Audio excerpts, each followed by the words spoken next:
Hello everyone, welcome again to my channel one step to success. आप सभी का फिर से एक बार स्वागत है और हम सब अपने बायोलॉजी के बहुत ही बेहतरीन क्वेश्चन सॉल्व कर रहे हैं for KVS, NBS, triple SB, PPSC, SSC.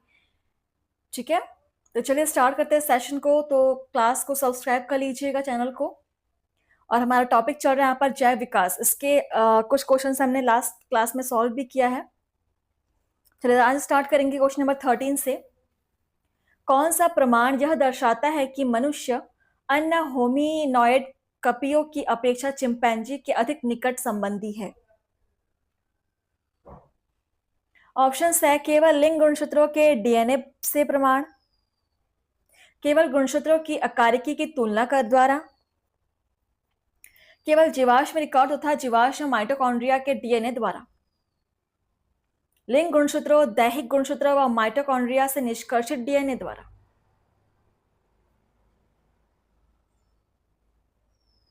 Answer करेंगे। कौन सा प्रमाण यह दर्शाता है कि मनुष्य अन्य होमिनॉइड कॉपियों की अपेक्षा चिंपैंजी के अधिक निकट संबंधी है?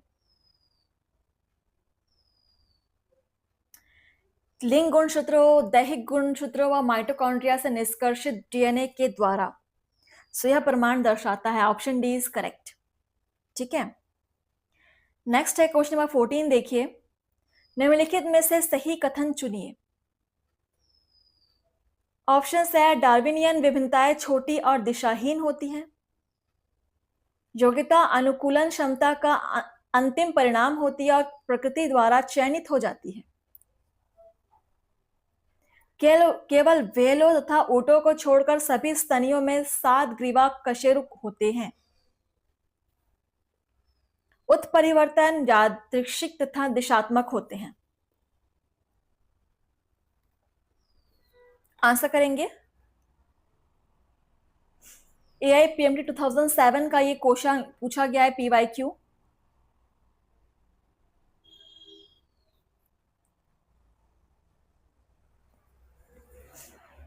Fourteen number question.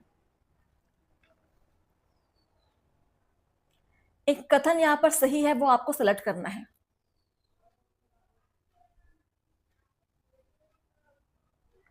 योग्यता अनुकूलन क्षमता का अंतिम परिणाम होती है और प्रकृति द्वारा चयनित हो जाती है। Option B is correct. ठीक है, option B is correct. Next देखते हैं क्वेश्चन नंबर 15 क्या है। जावा मानव का जैविक नाम।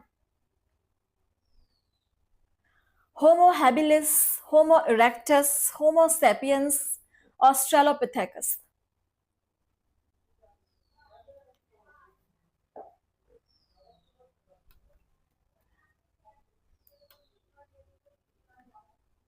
जावा मानव का जैविक नाम।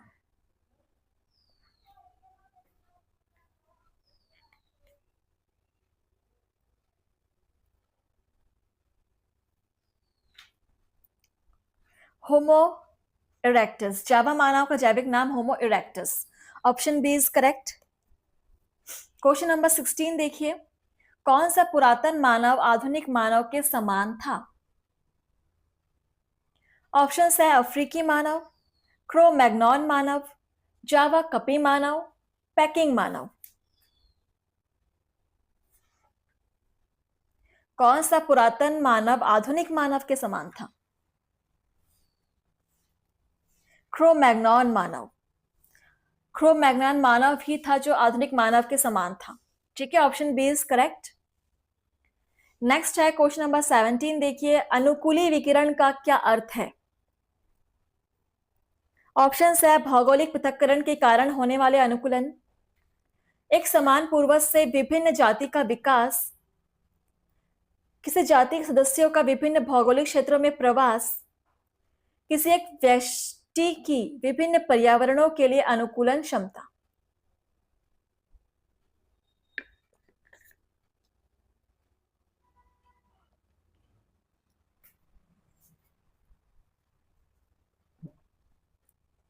RPMT 2010।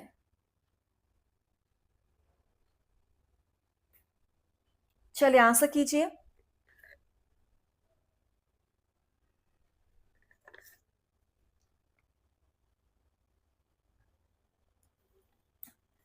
17 नंबर क्वेश्चन, अनुकूली विकिरण का क्या अर्थ है? एक समान पूर्वज से विभिन्न जाति का विकास। Option B is correct. Next question number 18 देखिए, मानव का निकटतम संबंधी है gorilla, orangutan, gibbon, Sinanthropus. RPMT 2010, CBSE IPMT 2007 का ये पीवाईक्यू है, बेहद इंपॉर्टेंट है।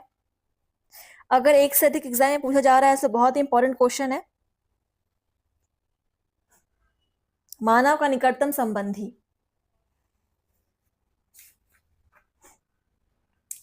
साइनैंथ्रोपस। Option D is correct. 19 number question, Darwin की फिंच का एक अच्छा उदाहरण है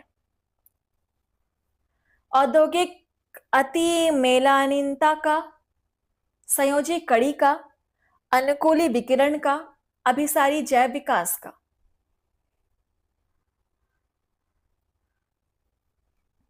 डार्विन की फिंच एक अच्छा उदाहरण है अनुकूली विकिरण का। Option C is correct. Question number 20, रासायनिक विकास की संकल्पना किस पर आधारित है?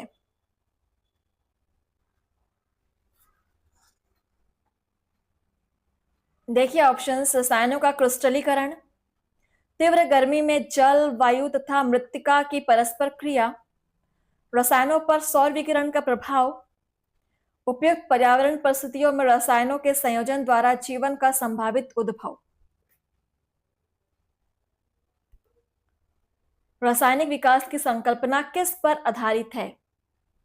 UPSC PMT 2009 PYQ.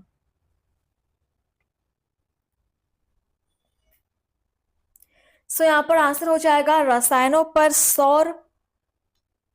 उपयुक्त पर्यावरण परिस्थितियों में रसायनों के संयोजन द्वारा जीवन का संभावित उद्भव। Option D is correct.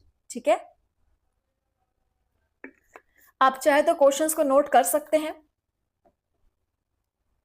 चलिए नेक्स्ट क्वेश्चन नंबर देखिए, 21 नंबर क्वेश्चन, पिथिकेनथ्रोपस की खोपड़ी मिली थी। ऑप्शन है अफ्रीका से, अमेरिका से, जावा से, सभी स्थानों से। पिथिकेनथ्रोपस की खोपड़ी कहां से मिली थी?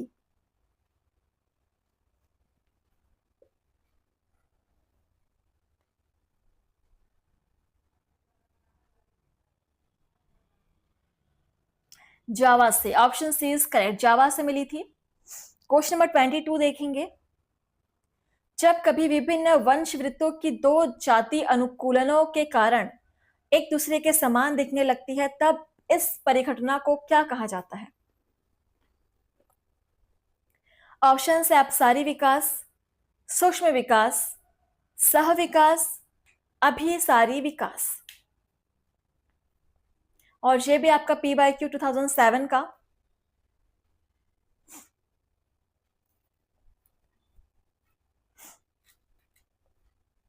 सो आंसर हो जाएगा आपका अभिसारी विकास। ऑप्शन डी इज करेक्ट, अभिसारी विकास। जितने टाइप से यहाँ पर क्वेश्चंस आपके एग्जाम में बन सकते हैं टीजीटी और पीजीटी के लिए, वो सब आपको यहाँ पर कराया जाएगा। 23 नंबर क्वेश्चन देखिए, क्रो मैग्नन मानव था शाकाहारी, मांसाहारी, सर्वाहारी या कीटभक्षी? बहुत सिंपल क्वेश्चन। सो क्रो मैग्नन मानव जो था बिल्कुल आधुनिक मानव की तरह ही सर्वाहारी था। So option C is correct. Question number 24, दो पैरों पर चलने का सबसे बड़ा लाभ है? शरीर को अच्छी प्रकार आधार देता है, हाथ स्वतंत्र होकर दूसरे कार्य कर सकते हैं, अधिक तेज चाल, शरीर का भार कम होना। 24 नंबर क्वेश्चन, दो पैरों पर चलने का सबसे बड़ा लाभ, हाथ स्वतंत्र होकर दूसरे कार्य कर सकते हैं। बिल्कुल, ऑप्शन बी इज करेक्ट। ठीक है, क्वेश्चन नंबर 25 देखिए, निम्न में से किसको आधुनिक मानव का सीधा पूर्वज माना जाता है? Homo erectus, Ramapithecus, Homo habilis, ऑस्ट्रेलोपैथिकस।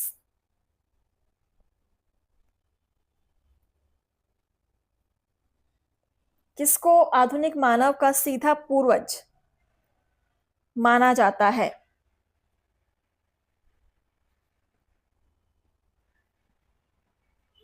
Homo erectus, option first is correct, Homo erectus.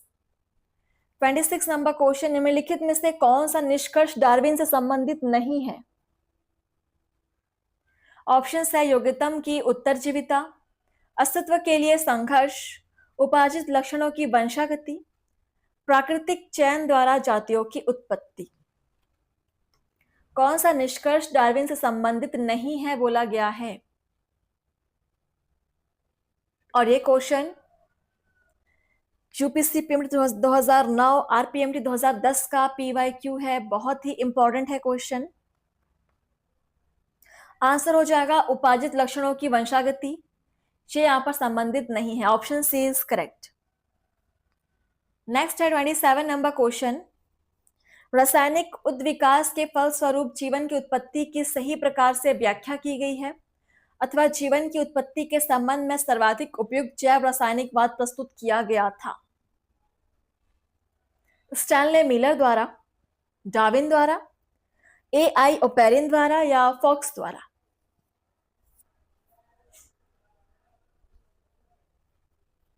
UPC PMT 2011। और ये जैव रासायनिकवाद जो है प्रस्तुत किया गया था आपके आई.ए. ओपेरिन द्वारा, ऑप्शन सी इज करेक्ट। ये सारे नाम आप नोट कर सकते हैं, वैज्ञानिकों के नाम।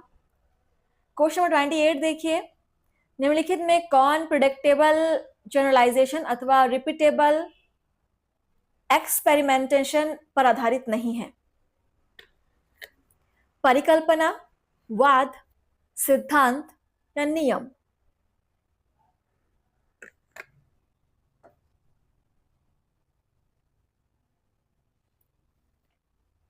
इनमें से कौन प्रिडिक्टेबल जनरलाइजेशन अथवा रिपीटेबल एक्सपेरिमेंटेशन पर आधारित नहीं है? परिकल्पना, ऑप्शन फर्स्ट इज करेक्ट।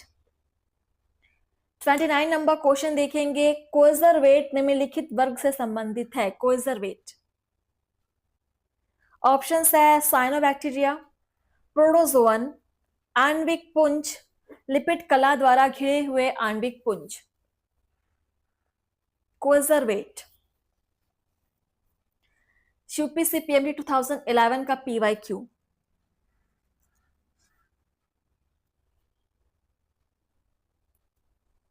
कोइजरवेट निम्नलिखित वर्ग से संबंधित है?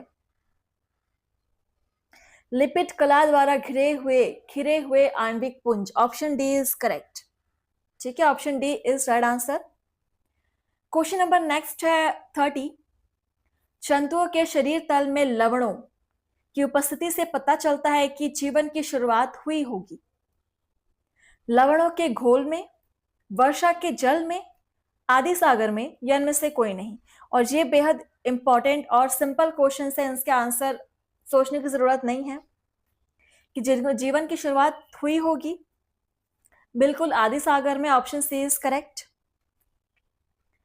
31 नंबर क्वेश्चन देखेंगे, ओरिएंटल सोर रोग का कारक है? जीवाणु, विषाणु, प्रोटोजोआ, कवक। ओरिएंटल सोर रोग का कारक क्या है? Protozoa, option C is correct, protozoa is right answer. Next है क्वेश्चन नंबर 32, आधुनिक मनुष्य का नवीनतम एवं सीधा प्रागैतिहासिक पूर्वज है? क्रो-मैग्नॉन, प्री निएंडरथल, निएंडरथल, या इनमें से कोई नहीं? CBSE AIPMT 2011।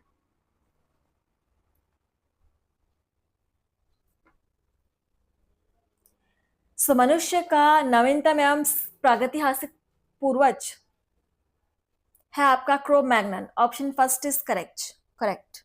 ठीक है, Cro-Magnon is right answer. 33 number question देखिए, निम्न में से कौन सा सिद्धांत डी व्रिज द्वारा दिया गया है? ऑप्शन है प्राकृतिक वर्ण का सिद्धांत, पृथक्करण का नियम, उत्परिवर्तन का सिद्धांत, प्रभाविता का नियम। इनमें से कौन सा सिद्धांत डी व्रिज द्वारा दिया गया है?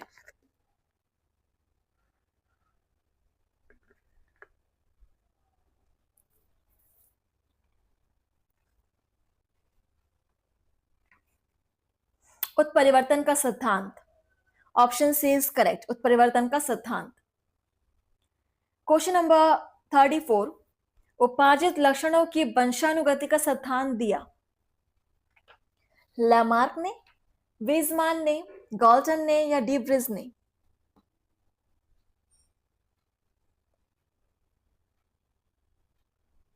उपार्जित लक्षणों की वंशानुगति का सिद्धांत किसने दिया?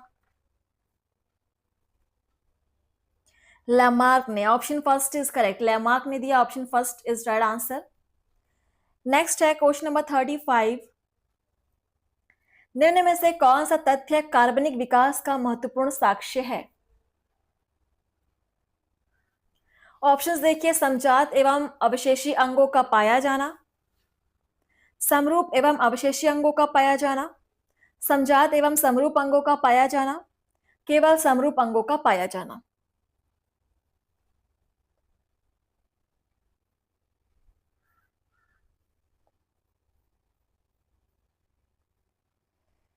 कौन सा तथ्य कार्बनिक विकास का महत्वपूर्ण साक्ष्य है? समजात एवं अवशेषी अंगों का पाया जाना, जो समान हो और अवशेषी हो। Option first is correct. 36 number question, मनुष्य में निम्न में से कौन सा अवशेषी अंग है? एपिग्लॉटिस, बाह्य कर्ण की पेशियां, अंडाकार खात या इलियम?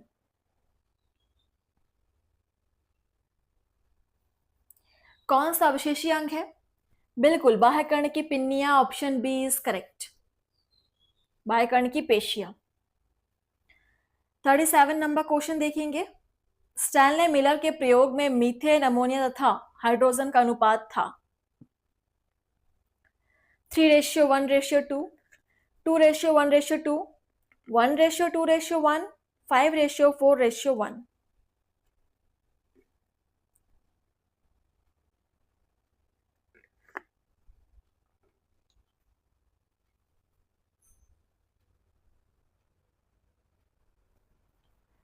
स्टैनले मिलर के प्रयोग में मीथेन, अमोनिया और हाइड्रोजन का अनुपात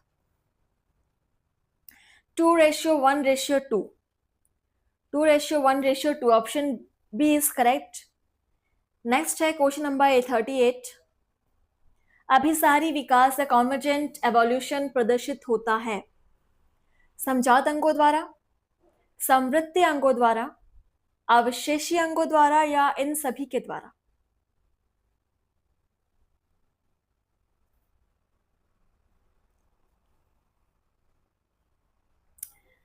अभिसारी विकास प्रदर्शित होता है समवृत्तीय अंगों के द्वारा। Option B is correct. Question number 39, अजगर में कौन सा अवशेषी अंग है? नासिका, पश्चपाद, स्केल्स, दांत? AIPMT 2009 PYQ। अजगर में पश्चपाद अवशेषी अंग है। Option B is correct. Question number 40 देखते हैं। डार्विन की पैनजेनेसिसवाद के अनुसार एक पीढ़ी से दूसरी पीढ़ी में कारकों का आदान प्रदान शरीर के किस कोशिका के द्वारा उत्पन्न पदार्थ का होता है? केंद्रक, जर्म, जैमूल, DNA अणु?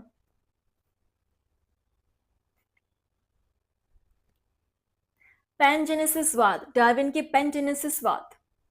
सो यहां पर आंसर हो जाएगा आपका जैमूल। Option C is correct. ठीक है, क्लास को आप शेयर करेंगे फ्रेंड्स। क्वेश्चन नंबर 41 देखिए।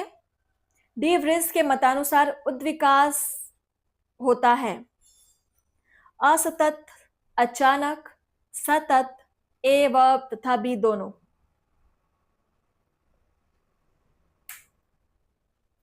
डी व्रिज के मतानुसार उद्विकास होता है अचानक होता है।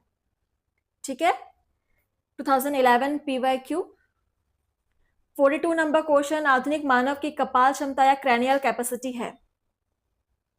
देखिए ऑप्शंस, और ये भी आपका 2011 का PYQ है। आधुनिक मानव की कपाल क्षमता कितनी है?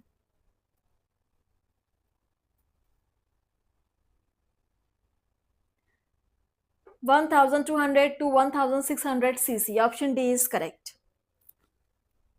नोट कर लीजिएगा. Question number 43. सरीसृपों का सुनहरा युग गोल्डन एज ऑफ रेप्टाइल्स था. प्रोटेरोजोइक महाकल्प, पेलियोजोइक महाकल्प, मीजोजोइक महाकल्प, सीनोजोइक महाकल्प. गोल्डन एज ऑफ रेप्टाइल्स किसे कहा जाता है? इसको नोट करेंगे, मीजोजोइक महाकल्प. ठीक है, मीजोजोइक महाकल्प. Option C is right answer. 44 number question. Chordates तथा नॉन कॉर्डेट्स के मध्य संयोजी कड़ी है. Peripatus, Balanoglossus, Sphenodon, टैकीग्लॉसस.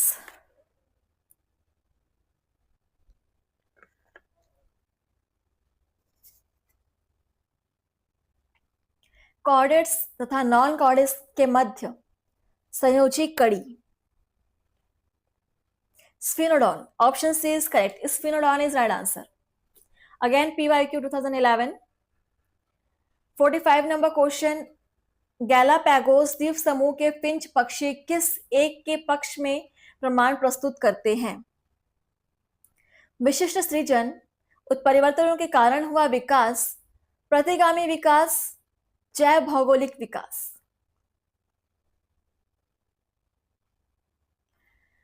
PYQ 2007 का नोट करेंगे क्वेश्चन.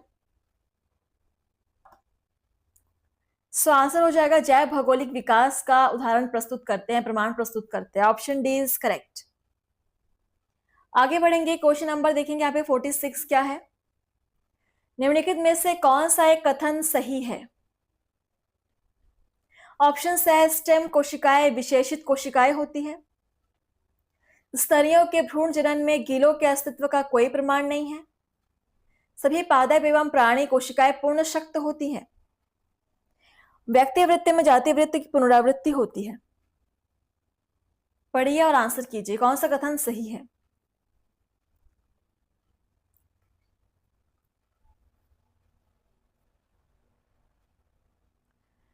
सो व्यक्ति वृत्ति में जातीय वृत्ति की पुनरावृत्ति होती है, ये कथन यहां पर बिल्कुल सही है. Option D is correct.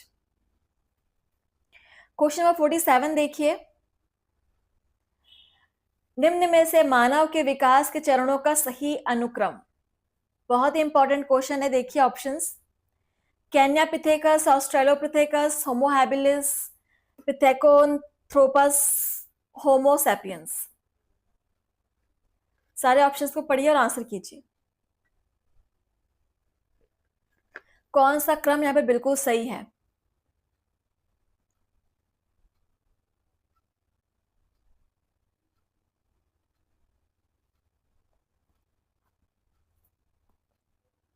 So first option ही यहां पर सही है फ्रेंड्स, आप इसको नोट कर सकते हैं. फर्स्ट ऑप्शन ही यहां पर बिल्कुल सही है. ठीक है, चलिए नेक्स्ट देखिए. क्वेश्चन नंबर आपका 48. डार्विनिज्म स्पष्ट नहीं करता. प्रोग्रेशन, सभी अंगों की अपयोगिता, रिट्रोग्रेशन, अवशेषीय अंगों की उपस्थिति. क्या स्पष्ट नहीं करता डार्विनिज्म? अवशेषीय अंगों की उपस्थिति को डार्विनिज्म स्पष्ट नहीं करता. Option D is correct. 49 number question देखिए. पक्षियों के पंख मानव के निम्न के होमोलॉगस हैं. किसके होमोलॉगस हैं? टांग, कंधे, केवल जीभ, अग्रभुजा.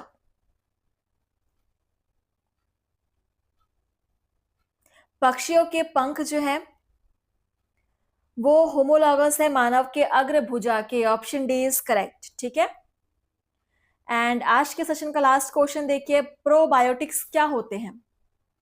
ऑप्शन है सुरक्षित प्रतिजैविक, कैंसर प्रेरक सूक्ष्मजीव, नए प्रकार के खाद्य एलर्जेन, सजीव सूक्ष्मजीवीय खाद्य संपूरक. प्रोबायोटिक्स. आप सभी क्लास को शेयर कीजिएगा और मुझे बताएंगे आपने कितने क्वेश्चन सॉल्व किए हैं. सो प्रोबायोटिक्स जो होते हैं आपके सजीव सूक्ष्मजीवीय खाद्य संपूरक होते हैं. Option D is correct. तो चलिए सेशन को यहाँ पर स्टॉप कर रहे हैं और आगे क्वेश्चन हम सॉल्व करेंगे नेक्स्ट सेशन. तब तक के लिए आप लोग पढ़िए, प्रैक्टिस कीजिए. थैंक यू फ्रेंड्स, धन्यवाद.